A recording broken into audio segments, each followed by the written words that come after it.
Get an introduction like that, the best thing you could do is just sit down. And I was greeted by Stewart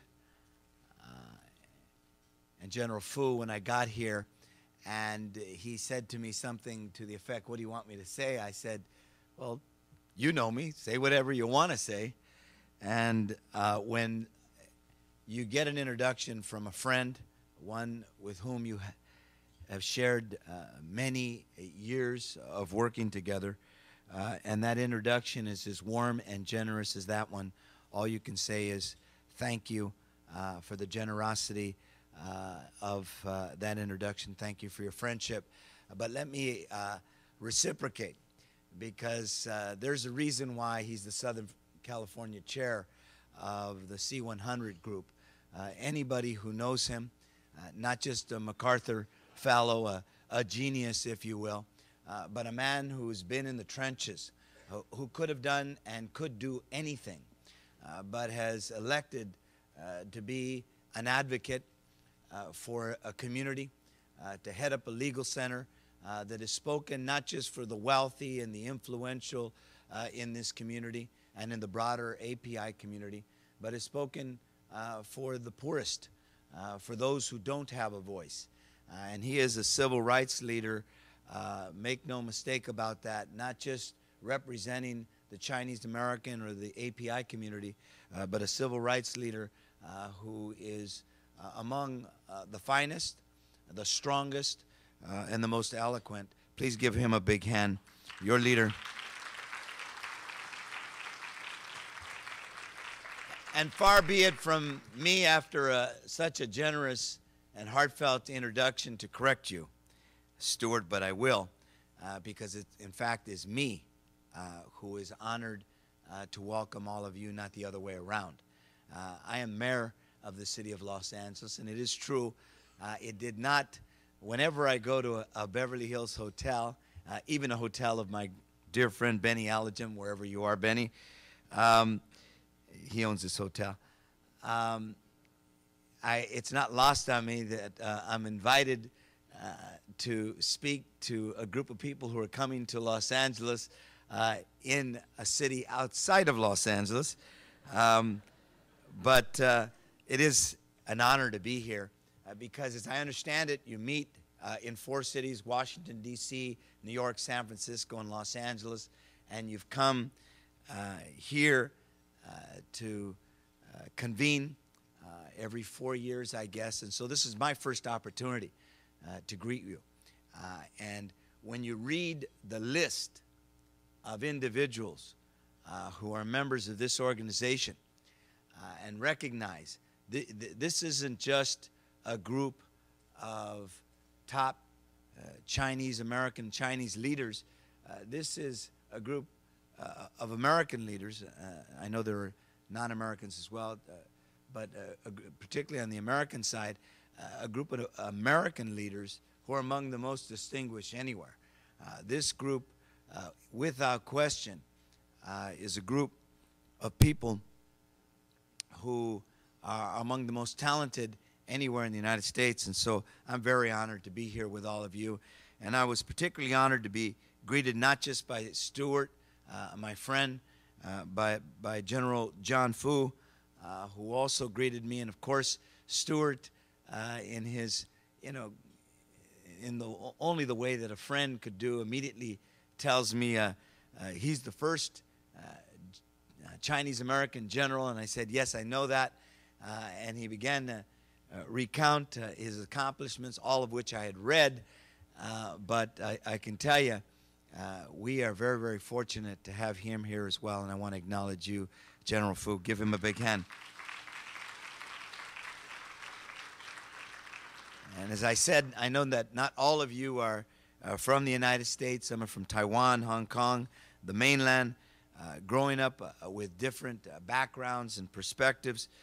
But what you share in common is the idea of Chotong Suen Yi, of seeking common ground while respecting different viewpoints. And I, too, come here seeking common ground. I recognize how important this organization is not just to the nation, not just obviously to my great city of Los Angeles, but to the world, and to this idea of creating the common ground, the bridge that's so important in these times. We live at a time in the world, and I was honored to have the Aga Khan at my home a couple of days ago.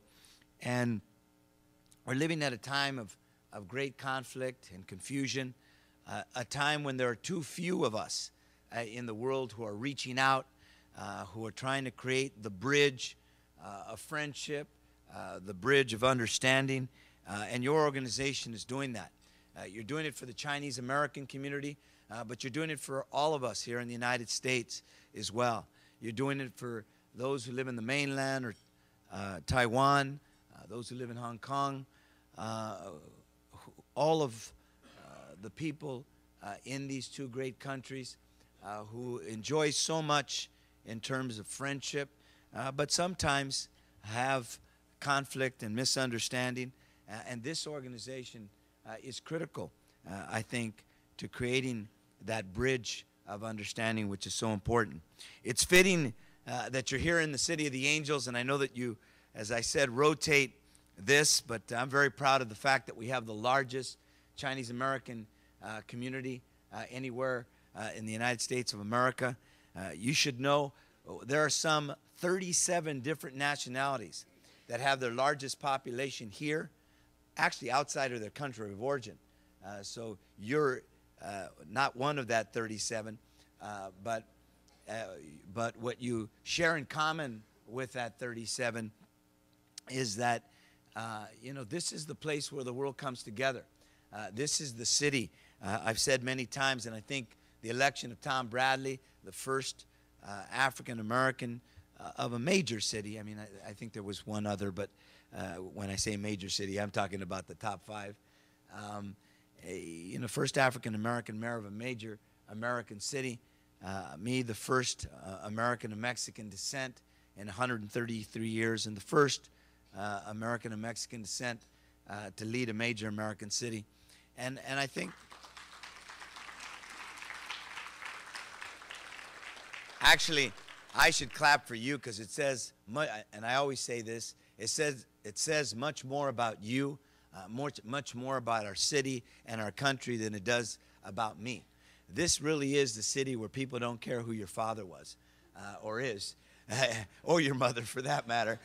It's a city that says just do it. And you see people doing it on a scale and scope second to none.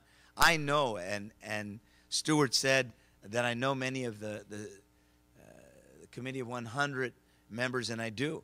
And I can tell you, I know their stories. And, when I think of their stories, many of you have come here with a shirt on your back, or your parents came here with nothing, and you built something. You've created wealth.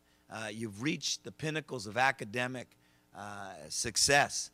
You've done much in terms of contributing to the great nation that is the United States of America.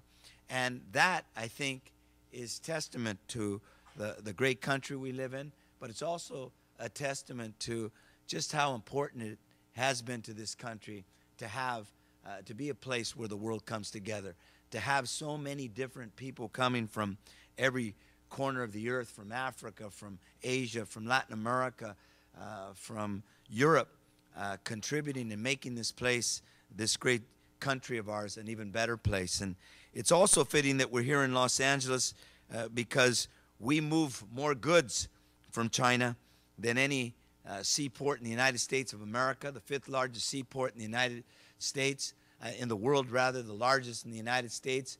We move about 45% of all the goods that enter the United States, and we move the greatest portion of goods from China of any port. More than 100,000 Chinese visitors grace our shores each year, bringing $100 million to the local economy. That's why I went to China, Stuart.